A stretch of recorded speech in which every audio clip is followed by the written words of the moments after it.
Iya, terima kasih. Iya, Assalamualaikum warahmatullahi wabarakatuh. ya. Izin. Iya, silakan. Kalau saya sih dari kacamata anak muda yang memang melekat sama medsos. Ya, milenial ya. Ya, kalau setiap pagi itu kalau baca berita headline-nya korupsi terus gitu. Jadi kita sebagai anak muda belajar jadi riset tentang korupsi nih. Jadi dari pelajaran itu, dari situ ketahuan terus nih korupsi dan sebagainya. Dan itu jadi risetnya jadi negatif gitu. Makanya saya sebagai anak muda merasa bagaimana nih korupsi bisa hilang gitu dari Indonesia. Gak banyak sih, saya cuma itu aja. Iya. Terima kasih. Ya, bagus itu keprihatinan dari kaum milenial Ya. bahwa begitu masifnya informasi tentang korupsi sehingga setiap pagi disuguhkan dengan disuguhkan persoalan terus, korupsi ya kan. Nah, ini juga membuat jerak masyarakat juga emoh juga terhadap korupsi ya. Ada yang bilang bahwa kita harus belajar tentang korupsi. Maksudnya belajar korupsi itu bagaimana nanti kita juga mengurai tentang persoalan-persoalan korupsi supaya bisa mengantisipasinya. Iya. Nah, untuk itu kalau kita lihat keberhasilan KPK, kepolisian ya, kejaksaan sampai KPK yang artinya lembaga anti rasuah yang cukup punya kekuatan ya, powerful. Itu pun sebenarnya kalau kita lihat juga belum berhasil juga dalam menekan angka korupsi. Karena yang mereka perbuat adalah penindakan gitu. Artinya orang udah korupsi baru ditindak gitu. Bukan pencegahan gitu. Pencegahannya paling baru 0,0 sekian persen gitu kalau kita lihat. Ada juga yang saya lihat di pemerintah daerah KPK masuk untuk asesmen. Ya kan, pembinaan atau bimbingan, tapi tetap aja korupsi jalan juga gitu. Artinya cuma ngabisin anggaran juga itu KPK itu untuk asesmen nggak ngerti saya juga tuh hasilnya apa, outcome-nya, output-nya gitu nggak jelas tuh. Nah, sehingga sebenarnya yang harus kita benahi juga ukuran pemerintah untuk menekan korupsi itu apa gitu. Bukan sekedar kita tampilkan KPK nangkep orang sebanyak-banyaknya, tapi tetap aja korupsi yang lain jalan terus ya, karena nggak ada habisnya. Soalnya di KPK aja ngomongnya kayak gini juga. Capek. Iya kan? Di KPK, di DPR ngomongin caranya bagaimana cara orang tidak korupsi. Iya. Tapi nggak selesai. Makin belajar aja ya. Iya, makin belajar aja korupsi. Yang nggak biasa mah harus digantung ya kan, ya kan? Mati Dari ini ulang bahasa itu. Memang seperti itu. Iya. Kali contohkan nih, koruptor, hukum mati. Itu efek jerahnya besar, psikologisnya Betul. besar tuh ketimbang kita. Ya, Pak, ini kan KDR Dengan itu, belajar ibu kita dimasang, nenek kita. Medsos ya. Kacau itu. Itu kalau itu sekali dilakukan, ya negara ini Sekali aja. bisa turun itu. Sok Saya terapi. yakin sok terapi itu. Pajang tuh, tembak mati. Enggak. Mana kita berani begitu? Nah ini susahnya, masih tawar menawar. Tuh. Kayak gitu dianggap melanggar HAM. asasi manusia. Padahal koruptor itu betul-betul Sudah menghajar melanggar. hak asasi manusia orang lain. Nah, disitulah persoalannya. Diuji bangsa ini untuk mengatasi korupsi. Berani nggak? Kan udah banyak belajar tuh. Iya. Ya. Nah, untuk itu coba Bang Kaban ilmunya udah banyak. Iya. Nah, ini yang kita tunggu di Bang Kaban, nah coba memberikan satu gambaran perspektif dan juga mungkin penyegaran-penyegaran tentang korupsi, di seputar korupsi, dan mungkin ya ada solusinya, rekomendasi. Silakan Bang Kaban. Ya, jadi ini topik pembicaraan ini saya agak khawatir juga ikut berkomentar ya, karena saya pernah ada di pemerintahan, juga pernah jadi berita gitu. Iya. Ya, pernah jadi berita tentang ya apa yang kita diskusikan hari ini, karena kemarin ada peristiwa Bupati Kabupaten Kota Wali Bekasi, kota, wali kota. Wali Kota Bekasi. Jadi ketika kita bicara tentang masalah korupsi ini, memang banyak aspek, ya banyak aspek yang harus diselesaikan dari segi mungkin dari segi pendefinisiannya, kemudian dari segi sistemnya, dari segi aturannya, undang-undangnya, dari segi orang-orang yang terlibat di dalam proses untuk menyelesaikan masalah korupsi ini, juga menyangkut bagaimana kulturnya, bagaimana komandonya, gitu. Jadi menurut saya banyak sekali aspek ini, ya. Apakah benar dengan dibikin hukum yang tegas yang dikatakan Bung Edward tadi, korupsi selesai? Itu pertanyaan juga. Orang selalu membangga-banggakan Cina. Apa betul korupsi di Cina itu selesai? Aku bilang tidak. Gantung-gantung Aku gitu ya. bilang tidak. Ya, walaupun dah berapa itu yang ditembak mati, yang dieksekusi, yang dipertontonkan. Apa betul korupsi di Cina itu katakanlah zero Berkurang. atau berkurang?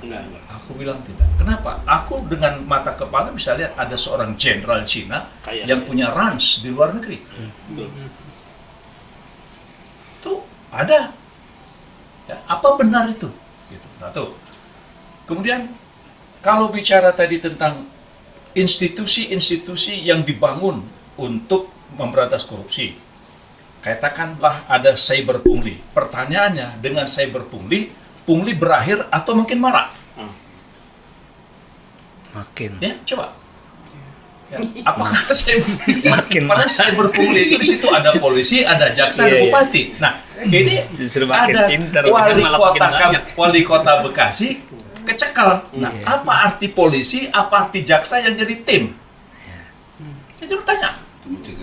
Untuk mencegah. Katanya pencegahan. Nah, kemudian bagaimana dari sisi pembuatan anggaran? Zaman saya kayaknya ya, ketika merumuskan anggaran itu nggak terdengar tuh angka prosentase, nggak terdengar. Ya, sekarang itu istilah 7% itu kok seperti umum. Ketika membahas anggaran dan mengesahkan anggaran. Nah, ini bicara terus yang lain lagi, bagaimana sebenarnya menetapkan harga di dalam membuat anggaran itu? Harga satuannya. Nah, apakah harga pasar atau pseudo? Sudah markup. Harga bayangan. Ya. Coba perhatikan semua anggaran-anggaran itu standarnya apa?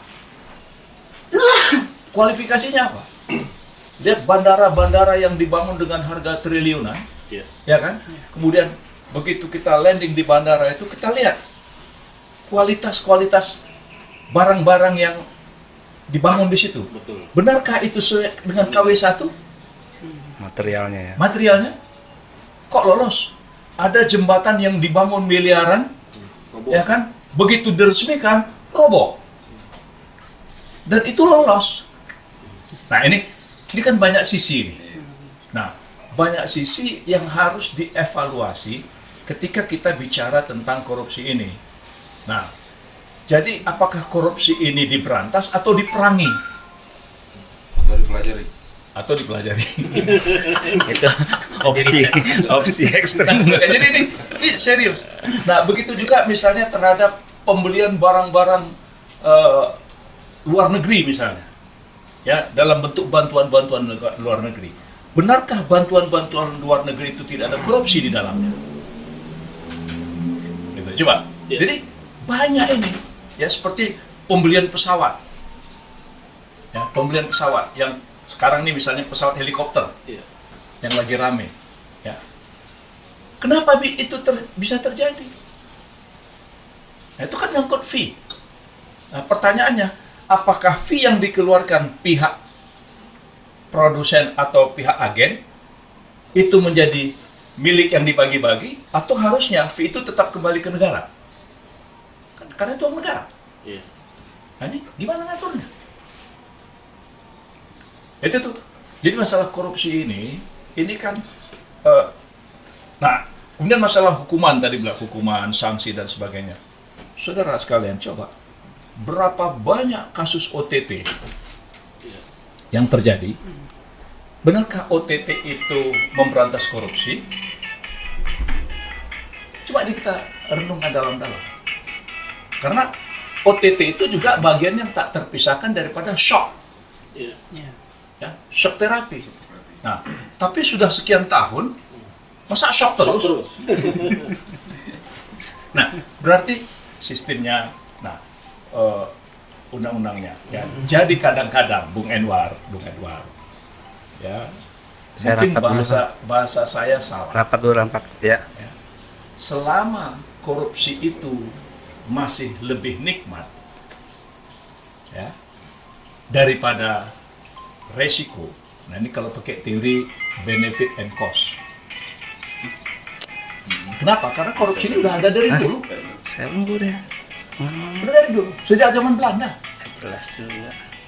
Coba, runtuhnya POC kan gara-gara korupsi. Ya. Jadi, runtuhnya POC itu gara-gara korupsi. Nah, jadi banyak. Jadi maka saya katakan persoalan ini harus betul-betul hulu hilir, ya, hulu hilir yang konsisten, tidak hanya diserahkan kepada KPK. Kasihan KPK, bebannya terlalu banyak, ya kan, tenaganya terlalu terbatas, dan dia juga adalah orang, dia juga adalah manusia. Coba dulu ketika kita ingin ikut merumuskan kehadiran KPK itu kan zaman Mbak Mega, ya kan? Itu kan salah satu klausulnya itu adalah karena jaksa dan polisi nggak bisa diharapkan lagi, lemah. Tapi kemudian setelah KPK berdiri, isinya dia juga, isinya dia juga. Jadi ini banyak aspek. Jadi kalau kita sekarang menggantungkan pada KPK saja, nah menurut aku ini harus mulai dari pemerintahnya, ya, pemerintahnya. Nah, pemerintah ini mulai dari pemerintah pusat, parlemennya, ya, perangkat sistemnya, ya, undang-undangnya, dan semuanya, dan mulai sistem penganggaran tuh harus menurut aku jelas. Ya. Kenapa bisa di negara-negara yang sukses itu, seperti katakanlah Korea. Ya, Korea kita bisa lihat setelah Pak Chung Hee jatuh, itu paling tidak ada 3 presiden. Ya, ada 3 presiden kalau tidak salah yang dia jadi korban hanya gara-gara nerima jam tangan, ya kan? Ada lagi masalah apa gitu yang dia terlibat langsung jatuh. Nah, di Indonesia kan belum ada presiden yang dihukum gara-gara begitu. Apa betul presiden-presiden itu tidak pas menerima hadiah-hadiah yang nilainya lumayan? Fantastis. Nggak ada kan? Tahu. Tidak ada. Nah, seperti sekarang misalnya yang lagi heboh, ya, presiden ikut menentukan harga, misalnya kan, dan itu membebankan masyarakat, dan itu masuk kepada pelaku-pelaku bisnis yang dia juga ada di dalam pemerintahan. Itu seperti apa yang kayak gitu? Jadi, aku hanya mengajak kawan-kawan untuk bagaimana kita memikirkan hulu hilir ini, apakah kita mau memberantas atau mau perang? Beda hukum memberantas dengan hukum perang. Nah, kalau mau perang ini, ya semua harus terlibat. Mulai dari DPR, parlemen, pemerintah, institusi. Jadi jangan ada lagi telepon-teleponan, misalnya gitu. Orang itu betul independen. Nah, aku pikir bukan kerjaan. Tetapi itu kan ideal. Nah, tapi yang penting tadi, kalau pakai filosofi benefit and cost, ya. Kalau bahasa Mulhandi tadi, 20 tahun aku di penjara, masih ada stok 1 triliun. Ya. Kau bilang, dia bilang, anaknya, keluarganya umumkan. Loh, yang berbuat salah bapaknya kok anaknya ikut? Kan, jangan kau bebankan dosa. Dosa warisan. Kau yang berbuat masa dibebankan orang lain? Enggak, ini juga. Ya. Iya. Jadi, Logika, logika. maksud aku nih, ketika kita cerita korupsi ini sebetulnya apa yang mau kita selesaikan? Nah, dari sanksi oke, hukum hukuman oke. Tapi yang paling penting kalau pakai teori benefit and cost ini, selagi tidak nyaman dia korupsi, mungkin korupsi akan berkurang. Nah, ketidaknyamanan itu apa? Faktornya. Nah, ketidaknyamanan itu apa? Di rumah, Misalnya, di rumah yang ribut. contoh nih, yang sekarang nih heboh, 20 tahun jatuh sanksi Asabri. Iya, betul. Uangnya balik nggak? Iya, udah balik. Nggak balik. Uang balik nggak? Ah, Coba. Nggak balik. Apalah artinya 20 tahun orang di penjara, tapi uang nggak balik. Jadi ini, ketika bicara korupsi kan persoalan uang negara yang hilang. Ya kan? Uang negara yang hilang. kerugian. Nah, jadi kalau memang betul-betul serius ini, coba cerita Asabri, cerita asuransi Jiwasraya. jiwa, cerita Bank Senturi dan sebagainya, semuanya tuh apalah uang negara itu balik nggak? Kalau nggak balik, itu yang aku bilang tadi, selagi lebih bermanfaat, ya angka benefitnya lebih besar, ya kan, daripada cost-nya. Kosnya. Mantap. Belajar kata Mulhadi, lebih enak belajar. Bonimah.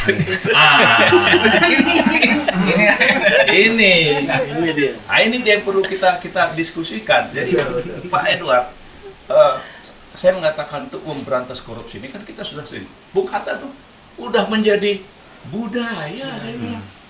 Apa yang budaya itu kan mulai dari cara berpikir. Ya, mulai dari cara berpikirnya sudah. Nah, tadi itu disinggung. Mau jadi kepala dinas nyetor 500 juta. Oke? Mau jadi bupati habis 20-60 miliar. Mau jadi gubernur habis 100 sampai 200, mungkin sampai triliun. Dia menjabat hanya dalam tempo sesingkat-singkatnya, 5 tahun. Pertanyaannya, kalau dia habis 200 miliar, habis 60 miliar, bagi 5 tahun, 5 kali 12, 60 bulan. 60 miliar bagi 60 bulan. Berarti satu bulan dia harus nyari berapa? 1 miliar. 10. 10 miliar. Dari mana? Gajinya dari mana? Ini kan cerita benefit. Cerita cost. Apa? Nah, begitu juga misalnya sekarang kita ribut-ribut oligarki. Pemilihan presiden. Ya, orang semua berani mengatakan kalau ada 1 miliar dolar bisa jadi presiden. Pertanyaannya, dia termasuk money politik atau finance politik? Ini, jadi kita harus mendiskusikan ini, ya harus dengan banyak para pakar, tidak tendensius, ya, tapi betul-betul bagaimana mengatasi ini. Bagaimana? Nah, sekarang bagaimana mau mungkin itu hilang? Di masa pemerintah sekarang, tidak ada tender. Tidak ada tender. Jadi Kalau peluangnya tidak ada makin tender, besar ya? Hah? Peluangnya makin besar Loh, kalau tenda. Artinya kemudian dibikin perpu, ya kan? Perpu nggak perlu melalui DPR dan sebagainya dan perubahan dan undang-undang dan sebagainya, ya kan? Karena ini kebijakan maka, nah, apa itu bukan membuka peluang makin subur? Jadi tapi yang paling penting adalah kerugian itu balik enggak? Jadi apalah artinya gitu. Hukum, ya. Ya. Kita ambil contoh di Saudi juga ada terjadi. Nah, seorang mantan pejabat ya kan dihitung, oh ternyata harta dia hampir 500 miliar dolar lebih.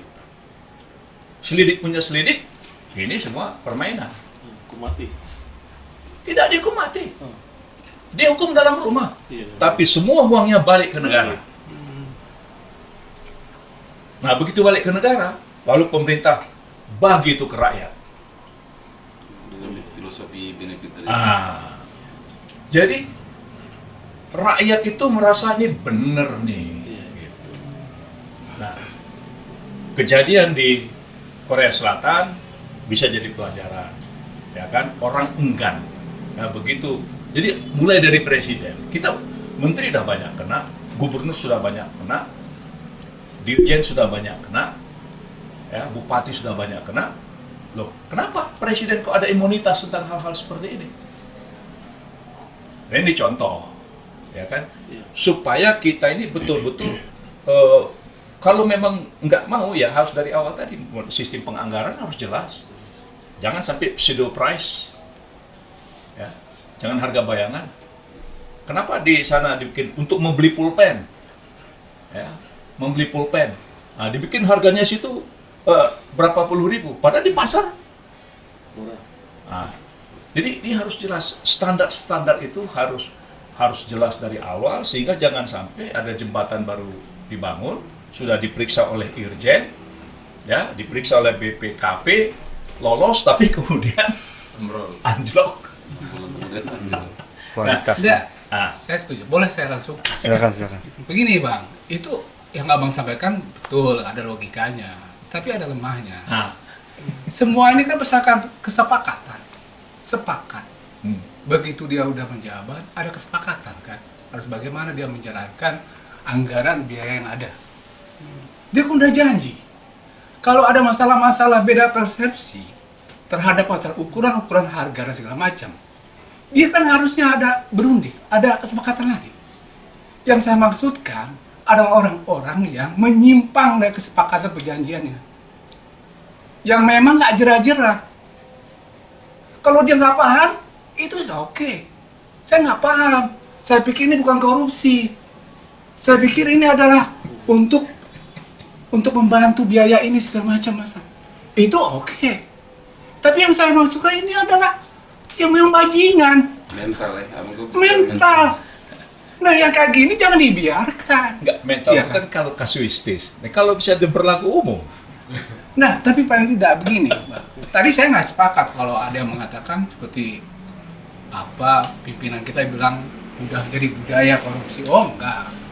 Saya nggak serendah itu menganggap bangsa Indonesia adalah budaya korupsi. Bukan. Banyak yang mesti bersih. Banyak sekali. Tidak. Saya belum mengatakan budaya itu. Cuma persoalannya memang di sistem betul ada banyak kelemahan. Betul. Ada kelemahan di pengawasan juga ada kelemahan. Tapi yang paling penting di hukum ini loh, kenapa sih nggak berani mencantumkan hukuman mati? Di mana tuh hukuman mati ini alternatif terakhir yang merupakan shock terapi. Kan shock terapi sekarang OTT. Sampai kapan OTT? Sudah OTT nanti nggak tahu kemana lagi bro. Makanya dari bilang, apakah yang dilakukan selama ini adalah pemberantasan? Iya. Itu pertanyaan loh. Atau pencegahan. Ya. Apakah selama ini yang dilakukan, gitu kan? Ya. Bagaimana orang tadi ada tim cyber, ada polisi, ada jaksa, kejadian juga. Nah, kemudian tadi itu yang disebut orang mau jadi kepala dinas harus bayar, orang mau lolos PNS harus bayar, mau mengisi jabatan tertentu di struktur-struktur dia harus cari uang 1-2 miliar jadi setoran. Nah, ini apa namanya nih? Nah, ini bisa dikatakan kos, Nah, bisa dikatakan kos biaya. Enggak, makanya aku bilang tadi yang kita sebutkan contoh-contoh tadi ini apa namanya? Ya, penyimpangan, Ya penyimpangan. kan? Nah, harusnya kan kalau betul-betul terberantas nggak ada dong. Ya, nggak ada.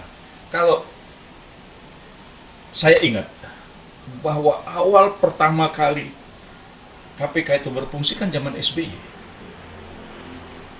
Ya, zaman SBY. 2004. Nah, waktu itu kalau nggak salah Pak Ruki sebagai ketua KPK pertama. Dan yang jadi korban pertama itu adalah Pak Suwarna. Ya, mantan gubernur atau apa tuh di Kalimantan Timur tentang pembukaan kebun 1 juta hektar. Nah, kemudian faktanya tidak ada, kemudian Pak Suwarna, nah itulah Pak Ruki. Nah, kemudian itu jadi shock. Nah, kemudian dari situ ada belajar, maka apakah orang besar yang kena atau uang besar yang didapat. Nah, kemudian jangan lupa waktu itu undang-undang KPK itu adalah ad hoc. Dia ad hoc. Shock, kaget, kemudian tidak menjadi. Nah, tapi kemudian ini kan sudah 20 tahun. Masa ad hoc terus? Nah, jadi kan harusnya ini harus dievaluasi dengan sungguh-sungguh. Ya, dengan sungguh-sungguh perjalanan ini. Sampai kemarin kemudian kepada ada fungsionaris orang-orang KPK yang katakanlah memiliki loyalitas yang tinggi, tapi kemudian mereka tersisihkan. Ini apa ini semua? Ya. Kemudian KPK seperti melemahkan KPK itu kan berarti menumbuh suburkan. Jadi itu dong. Ya. Jadi ketika KPK itu dilemahkan dengan perpu dan sebagainya dan didukung oleh partai-partai politik misalnya, itu kan berarti secara tidak langsung disepakati bahwa ini subur lagi, apa begitu? Nah, jadi ini yang aku bilang tadi, banyak hal yang harus diatasi. Nah, kalau filosofinya adalah pemberantasan, bisa nggak pemberantasan korupsi itu seperti dulu Pak Harto memberantas PKI? Masif. Coba. Zaman Pak Harto itu ketika dia memberantas PKI kan orang langsung diklasifikasi. Sehingga ada kelompok masyarakat yang kemudian merasa tersisih dalam kehidupan kan. Nah, tapi walaupun nanti timbul tadi, ya orang bapaknya yang salah, masa anaknya sama bininya kena gitu kan. Tuhan aja nggak begitu gitu kan. HAM lagi nanti. Hah? Kena HAM lagi. Jadi itu Pak. Jadi aku bilang ini yang kita bicarakan ini sesuatu yang paling mendasar, ya kan? Paling mendasar. Nah, siapa pemimpin yang kuat menghadapi untuk mengatasi ini? Jadi kalau dikatakan dulu Pak Harto memberantas PKI, lihat itu. Langsung ada kelas kan, kelas A, kelas B, kelas C. Ya kan? Nah, apa begitu? Ya kan? Apakah kita siap? Apakah kita punya pemimpin yang seperti itu? Gitu kan? Nah, tapi yang paling penting kalau menurut aku sih, bagaimana uang negara itu balik? Ya, Asabri, BLBI. Jiwasraya, BLBI, Bank Senturi. Kalau balik lagi itu, berikan ke masyarakat, bangun fasilitas masyarakat, ya kasih UMKM itu kredit 0% dalam tempo sekian tahun, ya kan? Kasih itu, wah, lain situasi. Nah ini enggak orang dihukum. Coba berapa banyak orang dihukum yang berat-berat, yang seharusnya hanya berapa tahun kemudian naik sekian tahun, dia menderita, anaknya nggak terurus, ya kan? Tapi uang nggak balik. Nah, jadi kalau kita cerita korupsi ini harus pertama adalah memang dia harus dihukum, iya, ya. Tapi kemudian bagaimana dia tidak merasa nikmat? Nah, kemudian uang negara itu balik. Jadi bahasa Mulhani tadi mengatakan 20 tahun, tapi ada 1 triliun. Atau sekian tahun dia di penjara, ya hasilnya itu dia masih punya pabrik, dia masih punya aset yang besar. Nah ini tadi kalau teori benefit cost tadi. Saya tidak merasa jerah gitu loh. Apa? Nggak merasa jerah. Nah itu tadi, jadi kalau dia tidak nikmat, biaya cost dia makin tinggi setelah kena, wah itu aku yakin orang mikir. Jadi harus ada konsep jerah. Harus ada konsep bagaimana dia merasa tidak nikmat. Tidak nyaman. Nah, mau melakukan saja dia sudah ini. Nah, sekarang itu. Dan yang kedua, bagaimana pejabat-pejabat pemerintah, aparat-aparat sipil, penegak-penegak negara sipil yang mereka bekerja lurus dan jujur, apa reward yang dia dapat? Apa reward yang dia dapat? Apa insentif yang dia peroleh? Iya, kayak bapak kita lah ya. Jadi Reward and punishment. dia dah atur, dia laksanakan dengan bagus, ya. Kemudian tidak terjadi itu penyelewengan. Lalu yang Rewardnya, seperti dapat apa? Penghargaannya apa? Kan harus ada gitu juga dong sebagai. Nah ini kan belum terjadi di Indonesia. Belum terjadi. Nah jadi kita evaluasi ini dengan harapan, ya, kita ngobrol seperti ini dengan harapan, ya adalah perbaikan, ya. Apakah mau memerangi atau memberantas? Kalau memerangi itu kan berarti ada pampasan. Nah kalau ada pampasan perangnya, ya kan ada dong yang dibagikan, sehingga orang juga merasa, wow, Memerangi, Asik ikut, nih. ikut memerangi, Ikut dia. ikut menikmati hasil perang itu ya. Enggak, itu kan jika. Jika ya. Tapi menarik juga filosofinya ya, memerangi atau memberantas. Kalau memerangi, semua masyarakat ikut menikmati ya kan. Akhirnya goal settingnya. Ya.